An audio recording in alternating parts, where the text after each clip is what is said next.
Hello, GMs and fellow RPG nerds. My name is William Henry. I'm new around here, and I'd like to talk a little bit about a specific type of adventure arc you can run in pen and paper RPGs. If you couldn't read the title, I am talking about heists. So, heists are very unique compared to a lot of other games because heists allow a lot of interplay between the dungeon master and the players.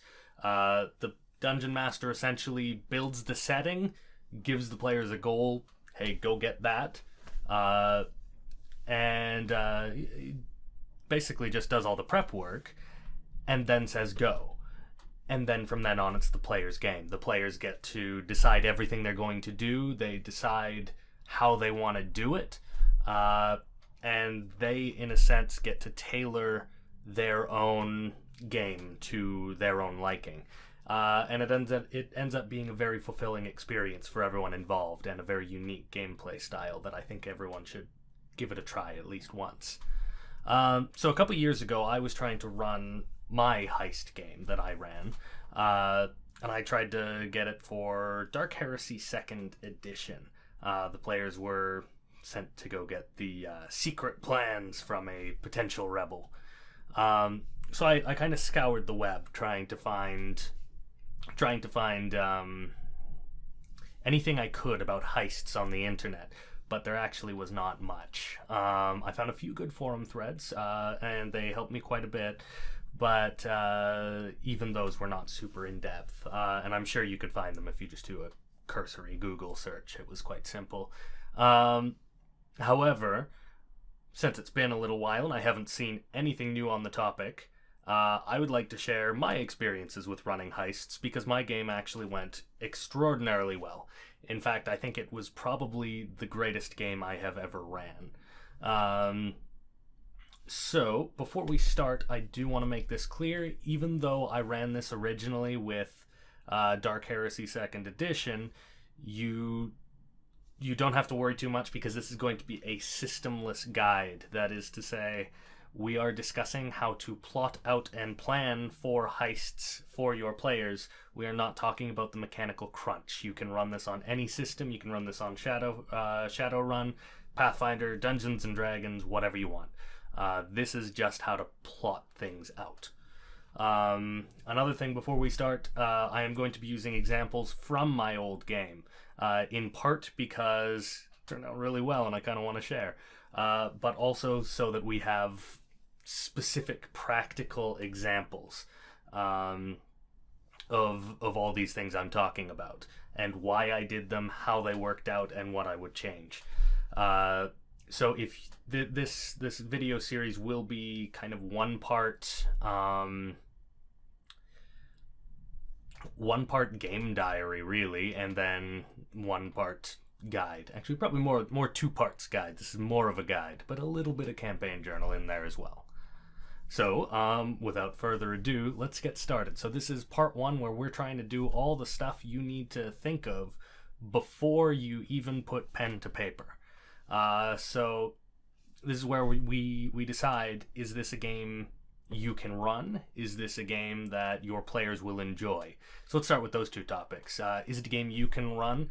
Well, absolutely. But I would say this should not be your first GMing experience, since you need to be able to have a bit of control over your table, because this is a weird way of running a game, and you actually give up a ton of control to your players.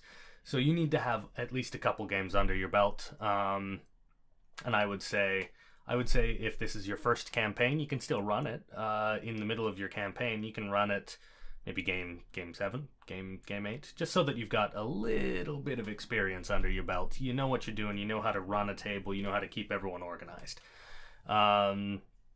So that would be what I would recommend for you. And also, are you interested in running a heist? And if you clicked on this video, you probably were. A lot of people get excited the very second you even say the word heist. And if you're one of those people, then absolutely this is your style of game. If not, you could still benefit. You could still enjoy playing a game in this style simply because of the interplay between the GM and the players. So the next one, is this right for your actual players? And the answer is also in most cases yes. The only place, or the only type of group that probably wouldn't have a lot of fun with it is a group where everyone is a kick down the door player, and there are groups like that. I know back when I was a teenager playing, a lot of our groups were like that, where everyone was really just interested in killing stuff.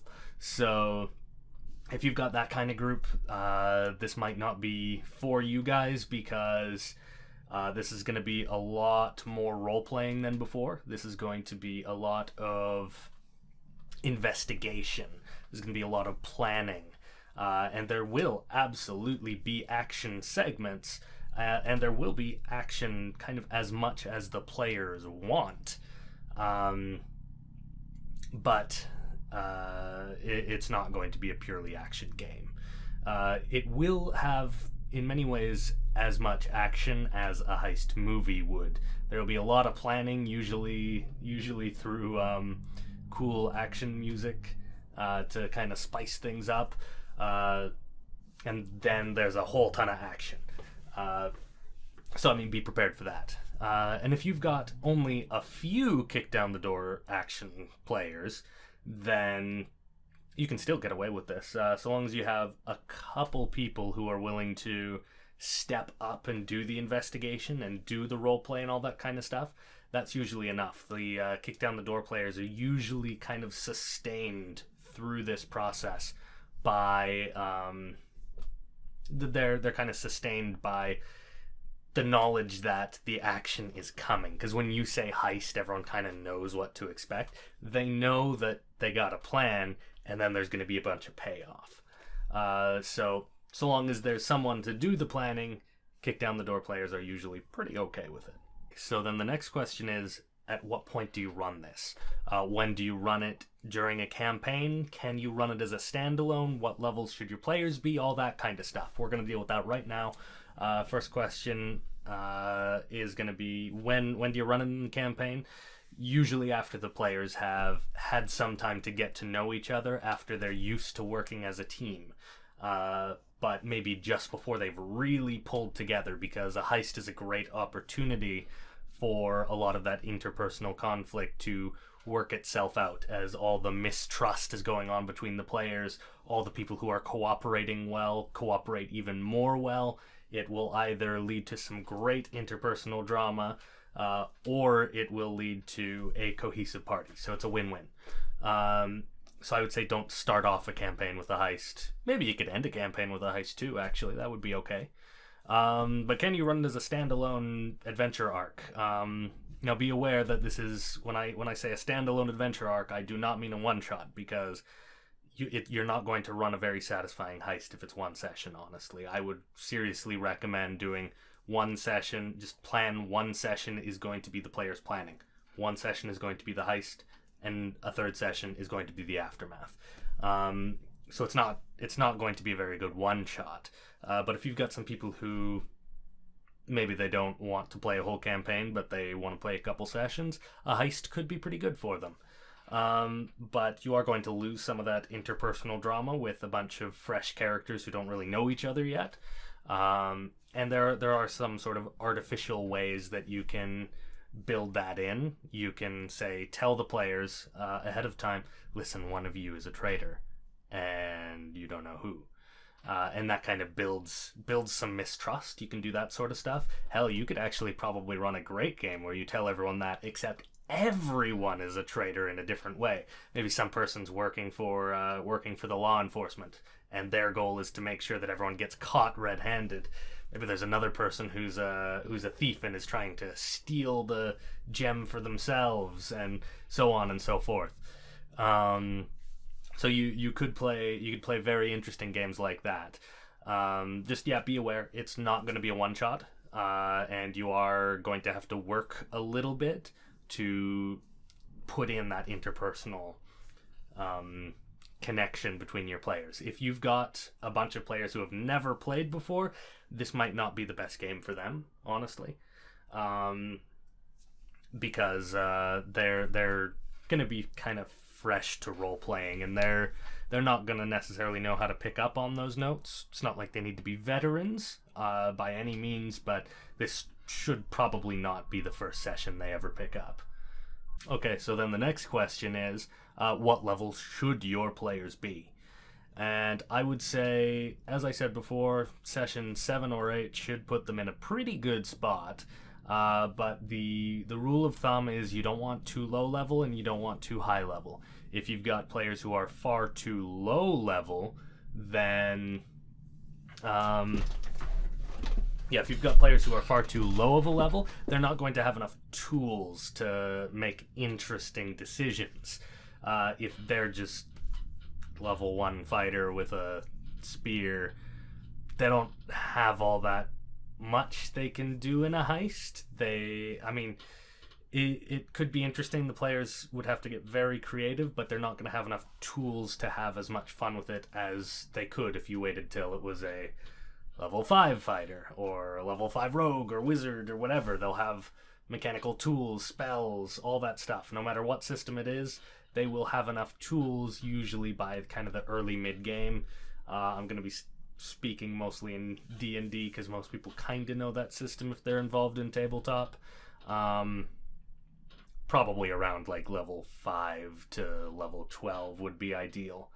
But you also don't want to go much higher than that, because after that, the players are going to have so many tools that there's nothing you can put in their way that's going to really challenge or stop them. Unless you go really, really hardcore, like you're going to try and steal this relic from a god, or you're going to rescue this person from hell. Those would be great heists, and if someone runs those, that would be amazing. Please let me know about that. Write a campaign journal, because that sounds pretty cool, actually. But yeah, otherwise you're not going to have any real way to stop the players from saying, I teleport in, I grab the MacGuffin, I teleport back out with the MacGuffin, and you're like, okay, well, I planned this session for like 8 to 10 hours, and it's done now, okay. So you want to avoid that, and the best way to do that is to run it in kind of the correct levels. Okay, so this is the part where, as I said, I'm going to talk a little bit about my own game, and I'll tell you what my players were like, so that you can see what the party was kind of like when I decided a heist was right for us. I don't know how many of you are actually familiar with Dark Heresy as a system, but it's all set in the Warhammer 40k universe. You're working as a bunch of acolytes who are working for the Inquisition, hunting down demons, monsters, aliens, and cultists, and what have you. So my players were, for the most part, being tricked repeatedly, and they knew it. They were being tricked repeatedly into working for the Inquisition. They had an Inquisitor who kept on just putting them into bad situations where they really had no choice but to help the Inquisition. Their first 2 adventures were they were stranded. They were on a ship. The ship crashed into a jungle world, and these people had no choice but to kind of band together, and the only way off the planet was a nearby base of smugglers the Inquisition didn't like, so the players had to attack the smugglers and steal their ship to get off the planet. So they did Inquisition work without wanting to. Then when they were rescued by a ship that had something of a mutant problem, and a mutant problem that they would need to fix if they wanted to survive until they made port. So the Inquisitor kept on tricking them. They all knew it. And so obviously they didn't like the Inquisitor all that much, and it was set up to be kind of one of those things where the players had a lot of opportunities to roleplay, a lot of opportunities to be creative and be like, okay, we're in bad situations, how do we get out? So I had already kind of planted that seed in there ahead of time that they're going to be wanting to think critically. They're probably going to want to scheme, they're going to want to hide information, all that kind of stuff. They're going to want to compartmentalize. It's a great word. So it was already in their heads to be sneaky assholes, which made a heist pretty good for them. So let's talk individually about the players that I had in my party, partially so you can see, or partially because we're going to be talking about them, so you should kind of know generally who my players were. And you should also be able to recognize a little bit of play styles, and maybe you'll even recognize some of these players are the exact same archetypes of people you have in your game. So the very first one was Marcellus. Marcellus was this charming but devious and astonishingly sleazy chain-smoking ace, which was the class that specialized in like driving and piloting. So this player especially loved to roleplay and was generally satisfied anytime they could solve a problem through trickery. The second player was Perrin. Perrin was a feral world healer with psychic powers, which also were specialized at healing people. He also specialized into, some recreational healing drugs from his feral world, So this player actually was kind of an RPG veteran. This was maybe the 20th campaign they'd taken place in. But they actually generally like to take a back seat. He was a support player completely to his core. Even in the roleplay, he'd always, find someone and back them up. Or during combat, he was always, playing a support character, helping other people, laying down suppressive fire, healing his allies, all that kind of stuff. He was a great player to have on the team. The third was Teddy. Teddy was a dysfunctional sniper with the mind of a child and a fanatical loyalty to the Inquisitor. He was also just overly literal, and he just actively avoided the notion of using his best judgment when following orders. So him always doing exactly what the Inquisitor said, whether or not it made sense, was kind of a constant source of interpersonal conflict during all the sessions. And this player generally lived for two things. He loved that interpersonal, inter-party drama between the characters, and he also loved just destroying everything with his sniper rifle. And that character was... I helped him build it because it was his first Dark Heresy character. I helped him make way too strong of a character. Man, he just killed everything in one hit. It was horrible. But also, he loved it, and I had to kind of adapt and overcome, which was a challenge for me, so it was all right. The last character was Mila. Mila was a gunslinging lawwoman from a frontier world, or that is an arbitrator for fellow Warhammer 40k fans. So this player was actually kind of newer to our group of friends and was generally fairly shy. But she was still usually pretty satisfied so long as she got some good chances to participate in combat and had her occasional moment in the sun every session. And oh boy did she during this arc, but we'll get to that. So, I actually think my group was fairly typical, and I suspect a lot of you guys are going to see a few of your own players in my descriptions. You're probably going to have some players that are virtually identical. You're going to have some players who are nothing alike, but still, I think I had a not that weird group. So if it worked for my group, it should work for most groups. So back to the main topic. This one's kind of fun. How do you prep yourself before you put pen to paper? And the answer is you got to know the tropes of the genre. Players love fulfilling tropes. They might not say it, but let's say you put them on a Wild West planet or a Wild West situation, and if you don't give them a sunset gun duel, they're gonna leave feeling like they missed something. But if you give them the opportunity, they might think it was their idea, but they're gonna be so happy that they got to take part in that. So the same thing with heists. Heists and heist movies. They are an established genre with its very own tropes. So you're gonna have to watch a bunch. You don't have to watch a ton. Usually, just like 2 or 3 movies will give you some cool some cool things you want to try. And if you're okay with telling your players ahead of time you're going to be running a heist, you can ask what their favorite heist movies are and try and rip off a few things that they're going to like. Or you could do it a little bit more subtly if you want. There are ways to make things subtle. You can be like, I mean, you can ask about like soundtracks. You can be like, oh man, guys, there's gonna be a lot of like spy stuff in the next game. Do you guys have any cool like spy or heist movies with good soundtracks I can play during the game?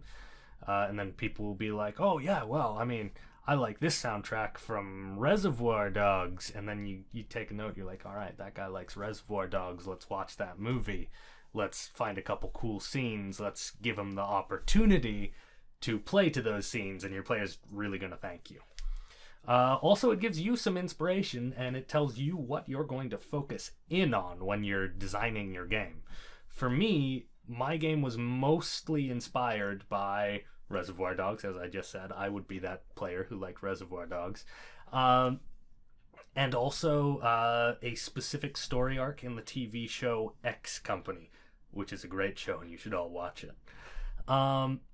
And that story arc involved a failed heist where they all were in the safe house again. So both of those stories I was just talking about, both of them were not about a heist. They were about the aftermath of a heist. So I knew right away the entire reason I was running a heist was because I wanted everything to go wrong and I wanted the aftermath. And my players kind of knew that, and they were okay with it. In fact, they were kind of excited for it. The key was they knew there was going to be a moment where everything went wrong, and it's not a good heist if everything goes right, is it? The players still kind of want everything to go wrong.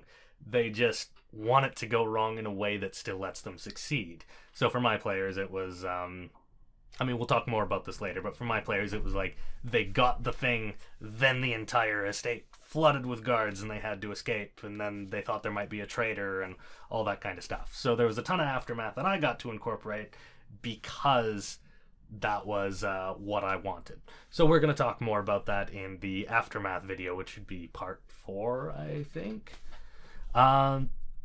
But yeah, so we're running pretty long on time, I think. So we're going to end part 1 here. So a big thanks to everyone who tuned in. This is my very first YouTube video, or at least my very first one talking to a camera. And I don't fully know if I'm going to release more videos after I'm done this series, but feel free to subscribe, leave a comment down below if you want to see more from me. I mean, I'm always happy to talk people's ears off about RPGs, movies, video games, as many topics as possible, really. So yeah, let's not drag this out. I'll see you all in part 2, and we're going to discuss how you prep your heist adventure.